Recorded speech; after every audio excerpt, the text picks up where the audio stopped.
This is one of the most disturbing scenes in modern gaming.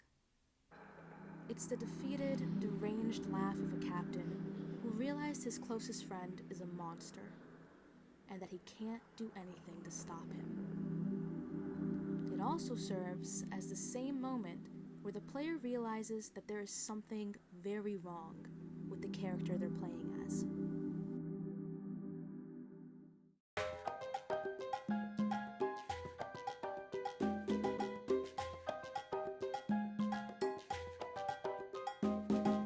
Like and subscribe! This kinda looks like Eva Unit 1. Oh my god, it is Evangelion. Mouthwashing is a game about subtext. Subtext is defined as the underlying theme or meaning in a story. Typically, you've got the surface level reading. Then when you take apart instances of symbolism and closely examine details, you end up finding the deeper message a creator is trying to say. The subtext is not meant to be explicitly revealed, but more so gradually developed over the course of a story, and it's up to the audience to figure it out after the ending. And one of the best ways to add subtext to a story is through an unreliable narrator. There is no way to understand the overall meaning of mouthwashing without subtext, because us playing through Jimmy's perspective already implies that our perspective on the events is going to be distorted, especially considering how we eventually discover Jimmy's refusal to acknowledge the reality of the horrible things he's done.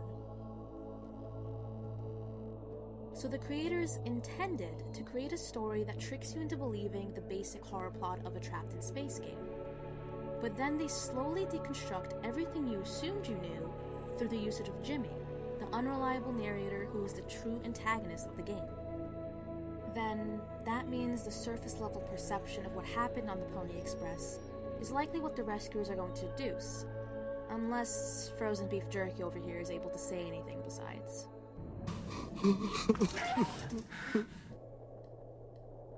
There's also the truth of what happened, which we as the player have to figure out ourselves, without completely trusting Jimmy's perspective. What's interesting is how the developers cleverly mirrored this contrast of perception by making each character represent a stereotype we typically see in fiction, and then revealing sides to the crew which make them far more complex than we originally thought.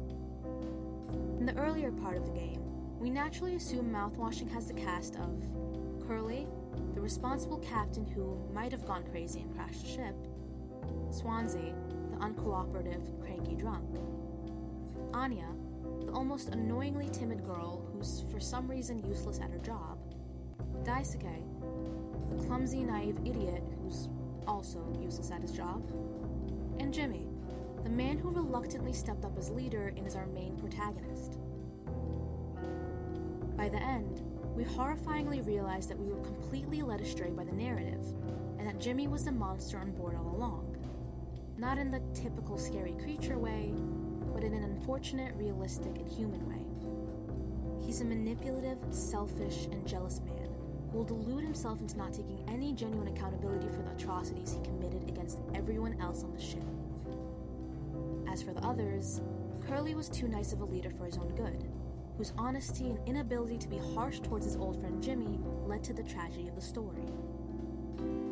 Swansea struggled with alcoholism, and seemed to be the villain in the beginning, but ended up being a red herring, since he still had good morals and a sense of responsibility for Daisuke, a kid who resented his own clumsiness and was trying to appease his mother who had higher expectations of him.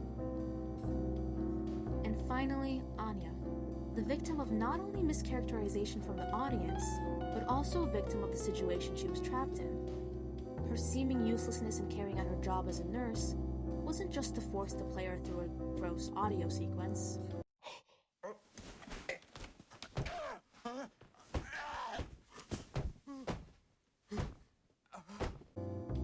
But it actually stemmed from the traumatic experience she suffered at the hands of Jimmy. Taking this all into consideration, let's look at the true hidden narrative of Mouthwashing, and how the dynamic between characters forces us to confront the question of, do our worst actions define us? And idea that Anya disagrees with in order to cope with what Jimmy did to her, choosing to hope that he has some redeemable qualities, and a line Jimmy ironically repeats near the end of the game when he deflects any authentic accountability. And before we begin, I just have one quick message for the crowd that's gonna say it's not that deep.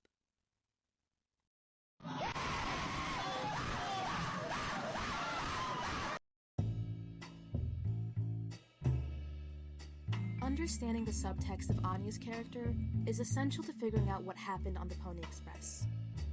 Right off the bat, Anya comes off as jumpy or awkward. She stumbles on her words while talking to Jimmy, asking us to give Curly the painkillers because she can't handle the noise. Jimmy demeans her by asking if she truly made it through nursing school, and insults her by suggesting she isn't worth her title. She gets tense, and she tells him to ignore her request, but Jimmy begrudgingly agrees to give Curly the pills. The following flashback scene shows Anya expressing discomfort with performing Jimmy's psychological evaluation. She remarks how Jimmy doesn't take the examination seriously, joking about being attracted to cartoon horses to mess with her. Curly, the captain at the time, offers to help her out. Already we can see a clear difference between Curly and Jimmy's attitude towards Anya, but we can still give Jimmy the benefit of the doubt since he's obviously stressed with the new role he had to take as captain. Another scene shows Anya being unable to sleep and looking at the digital night sky to comfort herself. She asks how many days of transport the crew has left, and Curly replies 237 days, and Anya cuts him off, automatically calculating it to 8 months. She then immediately asks, why does the company put a lock on the medical room door but not in the sleeping quarters? Curly replies, with an ominous flash on screen, safety. One of the most important scenes with Anya is the one that takes place in the past, where she reveals she's pregnant to Curly. He asks who, and she tells him, I already told you.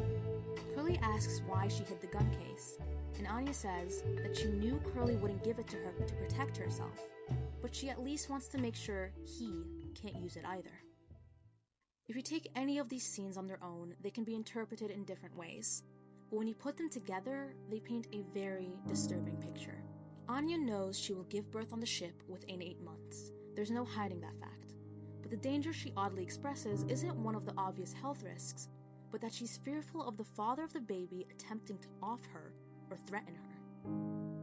We can deduce Jimmy's the one she's scared of, since Curly says he's known him for a long time and would talk to him about it. Yet it doesn't make any sense why Anya would immediately assume Jimmy would go that far. I mean, yes, they're all going to be out of a job after they land, but avoiding financial responsibility to just end up with a life in prison seems a bit counterintuitive. However, the one way it would make sense is if the possibility of incarceration is inevitable. If the baby is evidence of another crime, then it would make sense why Anya would want to hide the gun. A later conversation between Jimmy and Curly has Jimmy insinuating that Curly's reputation as a good captain will be ruined if what happened to Anya comes to light. Which, if it was a simple case of an accidental baby rather than a forced impregnation, which occurred under Curly's watch, wouldn't make sense as a threat. We'll examine that conversation a bit more later. Lastly, a significant detail to consider is how Anya chose to ask Curly why the sleeping quarters weren't locked, after realizing she's going to give birth on the ship. This suggests that she wouldn't have gotten pregnant if the crew had separate locked rooms, thus alluding to a non-consensual encounter. Otherwise, the line seems a little out of place considering what the conversation was originally about. Ultimately, we can argue Jimmy did something irredeemable to Anya. In that case, the way she acts towards Jimmy during the rest of the game's scenes can be recontextualized, outside of the distorted lens of Jimmy's eyes. If we take everything at face value, Anya comes off as useless at her job and annoyingly skittish. I mean, she can't even give Curly his meds, and the responsibility gets thrown onto Jimmy. Yet the idea of Anya being unintelligent or incapable at her role as a nurse doesn't hold up, because she has kept Curly, a severe burn patient, alive for months, despite the ship only having a first aid kit and a couple of pain medications. Any other person would likely get an infection in those circumstances, but Anya was perfectly capable of switching Curly's wet bandages repeatedly without any queasiness. So what gives? Even though Anya is a trained nurse, it's the sound of Curly gagging on his medication which makes her nauseous. Considering everything, maybe what's bothering her is that she's aware the pills are being forced down Curly's throat in a painful way. When someone undergoes something as traumatizing as SA, no matter how mentally strong they are, there will be specific things that trigger their mind to relive the exact moment they were abused. A gagging noise and physically forcing an object down someone's throat, especially Curly, who we know Anya saw as a reliable, trustworthy person, would unfortunately be a very extreme trigger. If each character had been simplified to their most basic traits, a surface-level story would make Jimmy and Anya serve as a comedic gag, playing it off as, oh look, we have the nervous nurse and the creepy flirt. But now, the scene where Anya talks about how Jimmy jokes about his furry fetish when she's just trying to do her job comes off as less of a simple, obnoxious joke and more of a chance to get under her skin and make her uncomfortable. After all, she's the only woman on the ship, and even if she felt perfectly safe before, she's now stuck with a coworker who makes very inappropriate jokes towards her specifically. It would make sense why she finds it unnerving and why she jumps at the chance to have Curly perform the one-on-one psych evals from then on. The issue with a superficial reading of the narrative is that it lacks the nuance of how Jimmy never had respect for Anya performing her job. So naturally, our perspective of her throughout the game will reflect this bias. When Anya visibly recoils whenever Jimmy shows up and avoids looking him directly in the eye, it seems unwarranted at first, until you realize that she's scared of what Jimmy might do to her now that he's acting captain. Ultimately, Anya's dynamic with Jimmy serves to showcase his depravity, as we later see how Jimmy cowardly avoids seeing himself as a perpetrator and instead sees himself as a misunderstood victim. Jimmy's entire character is based around him avoiding responsibility for his actions. It's repeatedly shown throughout the rest of the plot, so I don't think it's a stretch that he'd still act distasteful in his encounters with Anya after Curly is gone. Speaking of Curly, his reaction when Anya asks for his help reveals yet another example of nuanced characterization.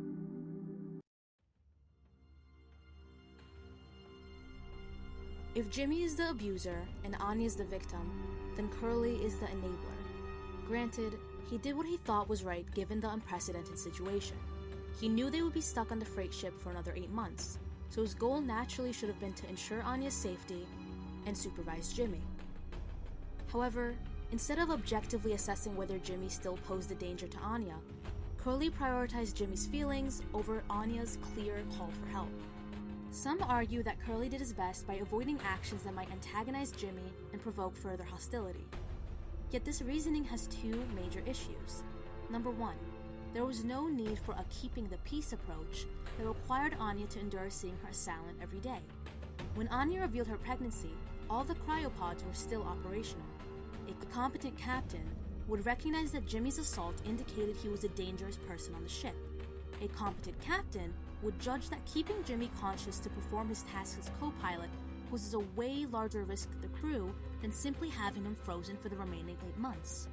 Number 2, Curly's close friendship with Jimmy made him more sympathetic toward and trusting of Jimmy's character. Instead of reprimanding Jimmy for his inappropriate behavior towards Anya early on, Curly chose to bend the rules and conduct Jimmy's psych evals himself. This decision allowed signs of Jimmy's ill intent towards Anya to be swept under the rug. There's even a suggestion that Anya had confided in Curly about what happened with Jimmy before the pregnancy was revealed. But Curly either ignored her concerns or didn't take them as seriously as he should have. This isn't to say that Curly didn't care about Anya's well-being, but rather his bias clouded his judgment and led him to disregard her traumatic experience, forcing her to endure something that, according to any standard workplace protocol, could have been avoided. But Curly has one fatal flaw, a flaw which doomed the entire crew from the beginning and directly contributed to Jimmy's downfall to utter insanity. Curly is the good leader. He wants to remain in everyone's good graces, and he especially feels responsible for Jimmy, his longtime friend and screw-up that couldn't get the job on the ship without Curly's recommendation. One example of Curly making the wrong call and misjudging his subordinates' personalities is when he tells the crew how Pony Express is going to fire them all after this last shipment. Whether or not Curly revealed this because he expected the reactions to be mild, or his intention was to give everyone a chance to psychologically prepare, does not matter, because the company explicitly ordered him to wait to disclose the bad news when the ship was much closer to its destination. The purpose of that order was clear. It was meant to avoid any chances of confrontation or increased tension among the crew before they returned home safely. But Curly can't bring himself to hide anything from the crew. He's an honest person. Anya freaks out and Swansea is disappointed, yet oddly enough, the person who has the most angry reaction is Jimmy, who doesn't extend his dear friend Curly the courtesy of keeping their previous conversations a secret from the rest of the crew. And why was the conversation able to be used against Curly? Because he was too honest with Jimmy. The issue with Curly's all too trusting nature and the good of others is that he can't recognize hidden resentment even when it's thrown in his face. It's why Jimmy is able to become privy to Curly's innermost thoughts, fueling his jealousy of Curly's position and leading to the outbursts he has when he's fired. When the two of them were sitting in the ship the day prior, Curly performed Jimmy's psych evaluation. He asks how Jimmy was doing off the record, and then reveals how he didn't expect Jimmy would enjoy the freighter ship job considering how he struggled back on Earth. Jimmy responds by saying how it's kind of annoying all he ever hears is how Curly's a great leader, which seems like an innocent complaint until what happens next. When Jimmy points out how Curly seems off lately, Curly reveals his dissatisfaction with his current position. He knows he's good at what he does, but the thought of spending the rest of his life as a captain is terrifying. But he can't decide whether he wants to risk it all and start over at another calling, even if he ends up being bad at it. Jimmy brings up an analogy of ladders, saying that despite how Curly reached the top of his ladder, he's worried he didn't climb the right ladder in the first place. The problem is that Jimmy then proceeds to give a passive-aggressive jab. See, if Jimmy wasn't Curly's friend, if he was a new recruit, who brings up this analogy to show he understands how Curly is feeling, only to immediately draw a comparison to his own much lower position in life, it would set off some red flags. Combined with the complaint earlier about how Jimmy always hears praise for Curly, it wouldn't be a far-fetched assumption that Jimmy's fixation on comparison is coming from a place of unsaid resentment. Curly doesn't pick up on this, and instead tells Jimmy that he believes in him, which, knowing Curly, was likely meant to be genuine encouragement, but in the eyes of Jimmy, would have came off as patronizing, since Curly literally just spent 5 minutes talking about how he wants to reach higher in life. In a much later scene taking place in Jimmy's psyche, his insecurity and bitterness towards Curly is on full display as he says, "A lot of people struggle with putting food on the table, but that wasn't enough, right, Captain? The lowest rung in your ladder is our highest. Life isn't even worth living on the same level as the rest of us." Due to Jimmy's deep envy towards Curly's life, any heartfelt advice Curly gives him inadvertently comes off as hypocritical. Likewise, any talk of Curly's ambition comes across as an insult to Jimmy, who is struggling just to survive. In his mind, Curly is implying life on Jimmy's inferior level is not worth living. The earlier conversation only helped fuel Jimmy's feelings of inadequacy, given that Curly voiced his own dissatisfaction despite being in a position that Jimmy could only aspire to reach. This misunderstanding is a direct result of Jimmy's warped view of others. Even well-meaning words can exasperate feelings of inferiority, which is why the idea of Curly's future attempts at trying to talk to Jimmy and fix things is a pointless endeavor. So it's not a surprise that Jimmy exposes Curly's feelings to the entire crew at the worst possible moment in order to frame Curly as a villain. Jimmy accuses Curly of getting what he wanted without the guilt of abandoning his crew through the corporation's decision to let everyone go. Jimmy pettily uses Curly's words against him, saying he'll be okay because he can just go back to his struggle of a life, showing how the comment got under his skin. The fact is that Jimmy is aware that Curly is too kind to be selfish and abandon his crew, yet in the same breath accuses him of being glad about the situation since he gets to remain the model captain. Curly defends himself by saying he never wanted this to happen, and he reiterates the same point he made the night before, about how he just doesn't want his life to feel like something he's trapped in. Jimmy scoffs at what he perceives as hypocrisy. To him, Curly's struggle sounds like self-pity from a man who still managed to find a way out. For Jimmy, it isn't about what Curly wants, but what he appears to have, a chance at a better life, even if it's one that feels compromised or unearned. Curly is not to blame for the situation in the slightest. He wasn't the one who fired the crew, it was upper management.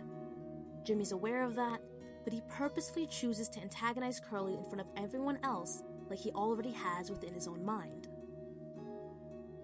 Ultimately, by accusing Curly of wanting to leave the dirt behind now that his boots are clean, Jimmy is doing more than condemning his friend.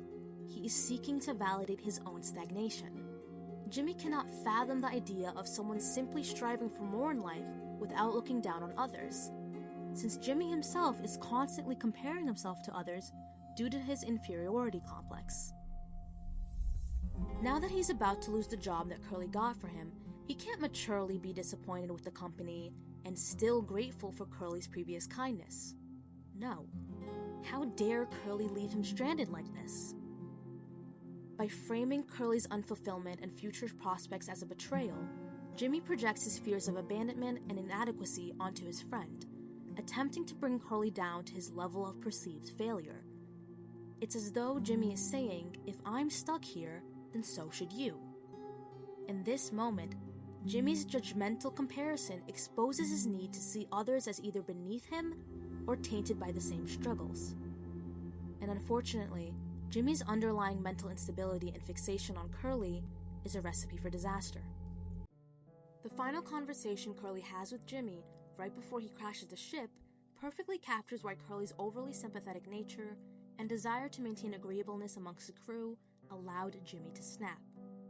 Curly finds Anya sobbing after she told Jimmy about the pregnancy. Instead of comforting her, Curly instead criticizes her for not waiting for him. I find it a bit laughable that Curly can openly express his disapproval for Anya's lack of hindsight, yet he couldn't admonish the guy who literally was being confrontational, offensive, and disrespectful a week ago. Curly asks if Jimmy got angry, once again displaying him prioritizing Jimmy's feelings despite the fact that the victim is sobbing in front of him. The final nail in the coffin occurs when Anya states that she rightfully doesn't want Jimmy around anymore, and Curly tells her to wait, saying he still needs to find Jimmy. The last words of consolation he offers Anya is a hollow, everything will be okay, before he leaves her alone. Curly is not responsible for Jimmy's actions. Curly is not responsible for the assault. However, as captain, it is Curly's fault if he is aware of Jimmy's vile behavior, but still chooses to naively think talking things out will solve the issue. The reason it isn't a good solution is that Jimmy is not a person who can be reasoned with. And this point is proven when Curly finds Jimmy, and the first question he asks is, what will happen when we get back? Here's the thing. If a person feels an ounce of remorse for their immoral actions, then when a trusted friend finds out about the truth, the first feeling you'd have when facing them is shame over what you did, and you'd rush to express your regretfulness. But Jimmy is not a decent person, and his first thought is self-preservation. So he does what he does best. He tries to manipulate Curly.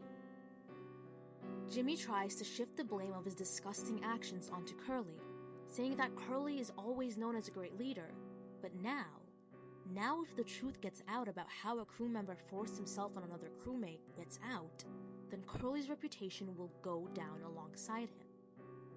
Jimmy cleverly begins to focus on how Curly and him have always been a team, appealing to Curly's fondness of their friendship. It's a complete 180 from Jimmy's previous framing of Curly as a backstab. Curly doesn't entertain the idea of being fearful for his position, since he's already established multiple times before he doesn't want to remain in this business.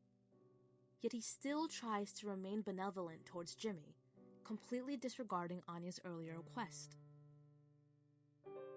The only answer Curly offers for Jimmy is how you've gotten through difficult situations before, and this time you can work through it, one day at a time. What is that? James, we don't talk, okay? You're friends with monsters. Get the It's almost pitiful how Curly's extremely wrong decisions and empathetic nature of not assuming the worst out of people results in instant karma. Jimmy offers to crash the ship and make sure everyone isn't found for the sake of Curly. If Jimmy crashes the ship, then Curly will still be remembered as an acclaimed captain who tried his best. It is genuinely infuriating how Jimmy does not want to face the consequences, and he's psychotically framing his cowardly suggestion as a sacrifice for Curly's sake. It is a twisted, manipulative tactic that shows just how far Jimmy is willing to go to avoid taking responsibility. He's willing to take down everyone on board to cover his own tracks, and he's shamelessly trying to sell it as an act of friendship and loyalty. And the worst part? For a moment you can see Curly hesitating. Not because he actually believes Jimmy's nonsense, I mean I hope not, but because Curly is the kind of person who wants to believe in redemption. He wants to think there's a way to make the best out of a bad situation, to save everyone if he can. He doesn't see Jimmy for what he truly is, a person who would gladly let everyone perish just to protect himself. This is where Curly's empathy, his desire to find good even in the worst of people, becomes his greatest flaw. Because instead of shutting down the idea immediately, he stays silent. He thinks there's still a chance Jimmy can be reasoned with. But the truth is, some people can't be redeemed. Some people don't have any intention of changing for the better. And Jimmy? He's made his choice. He's shown his true colors and they're pitch black. He's not thinking about saving Curly, he's thinking about escaping punishment. The only person Jimmy cares about is himself, and if that means endangering everyone else to avoid facing justice, then so be it. Curly's hesitation isn't because he's naive, it's because he's hopeful. But that hope blinds him to the reality that some people, no matter how much you want them to be better, will never change. And that's the hardest lesson Curly has to learn. That empathy without boundaries isn't kindness, it's a weakness that people like Jimmy will exploit without a second thought. The final scene we see of Curly before he's completely burnt to a crisp is when he finds Jimmy freaking out after turning off autopilot. This is the moment Curly finally expresses any semblance of criticism towards his own misaction. His own downplaying of the harsh reality in front of him, and his decision to let Jimmy out of his sight despite his suggestion of a sinister plan. Curly could have stopped him, could have thrown him in the pod, and could have saved everyone from a lunatic. But he didn't. But what he can do is try and walk into the front quarters to try and stop the crash and buy everyone some more time.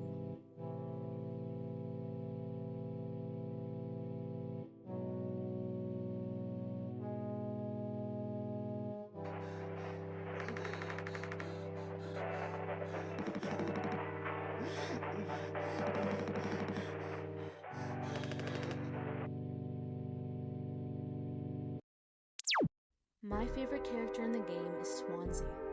He perfectly encapsulates the idea of mouthwashing having a hidden side to it, since he ends up being one of the only sane members of the crew despite his seemingly unhinged temperament. Swansea is a red herring. He seems like the bad guy since he always demeans his apprentice. When Daisuke is lying in pain in front of him because he followed Jimmy's orders to get into the hazardous vent, Swansea reveals his inner thoughts.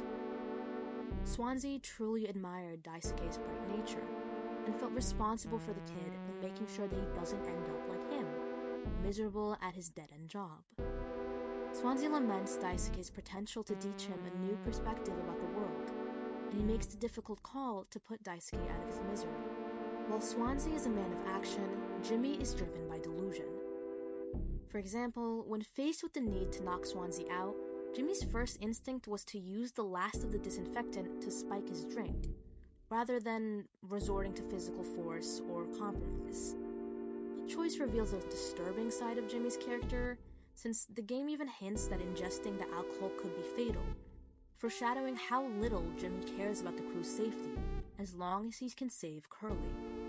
Later, Jimmy uses mouthwash as a disinfectant on Daisuke's body, ignoring Anya's earlier warning that the high sugar content would offset any effectiveness.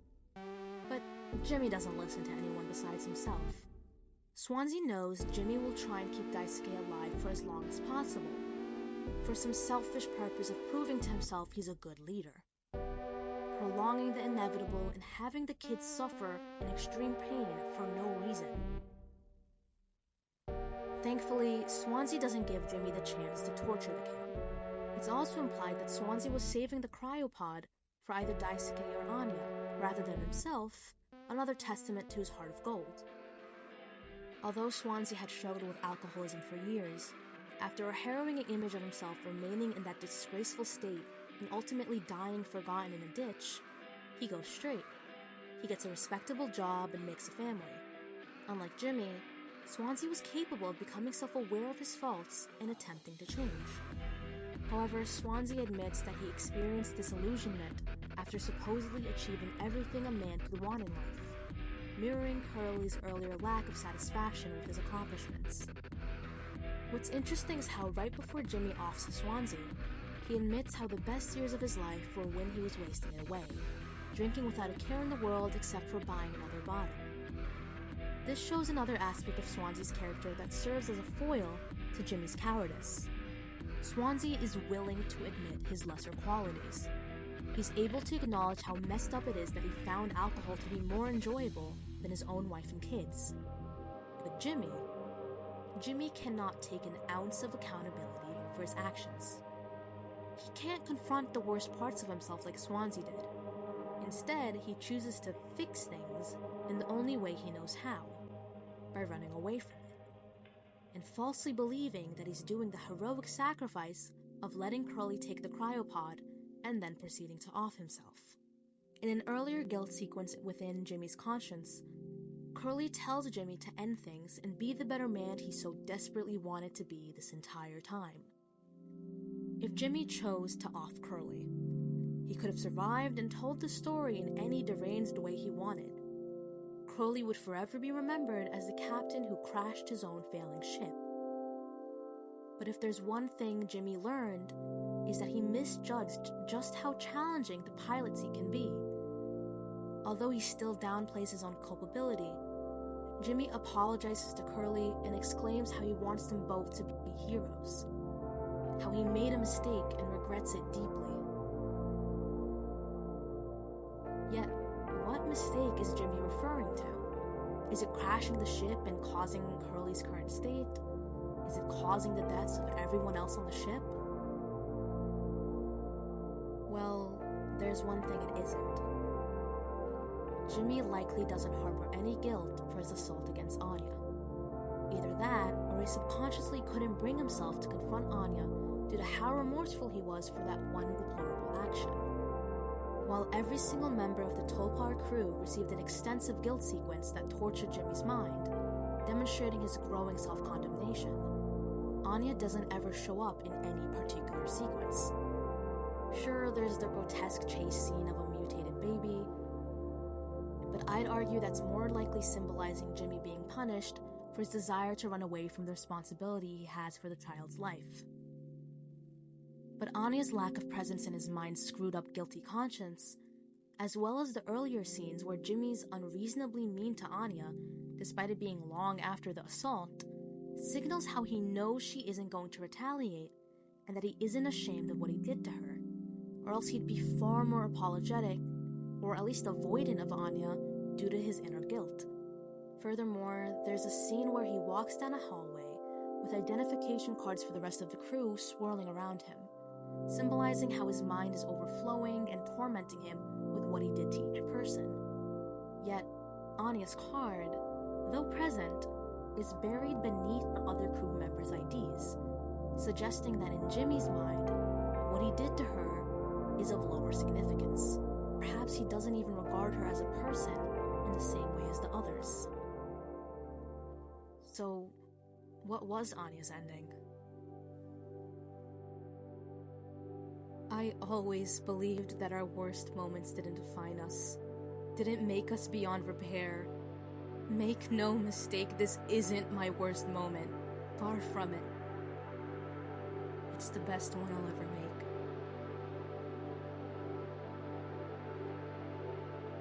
Anya says to Jimmy, "You were right. I should have done this from the beginning." Implying that Jimmy likely told her to terminate the pregnancy, or herself to save everyone the trouble. In order to not have the baby suffer through starvation while they're waiting for rescue, or risk the baby being born only to be inevitably offed by Jimmy, Anya decides to die. She takes the remaining painkillers while locking herself in the medical bay. She leaves Curly alive, despite believing he was the one who crashed the ship. A mercy towards him out of sympathy, something that he never truly extended to her.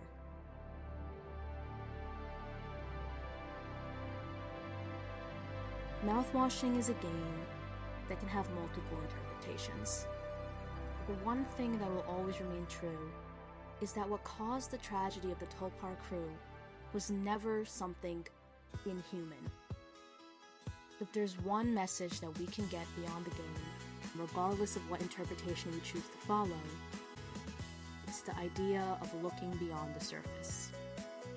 Thank you so much for watching the video. I encourage you to leave a comment with your thoughts, especially for a game like this, and please like and subscribe if you'd like to see more essays in the future. Full credit for the footage goes to the Zoddronite channel. I don't have a PC, so I can't exactly play these games, so full shout out to their channel. Music credit is in the description. Yeah, I don't have much else to say, except that I really think some parts of the game were inspired by Neon Genesis, but that's a topic for another time. Anchors up, Catharsis out.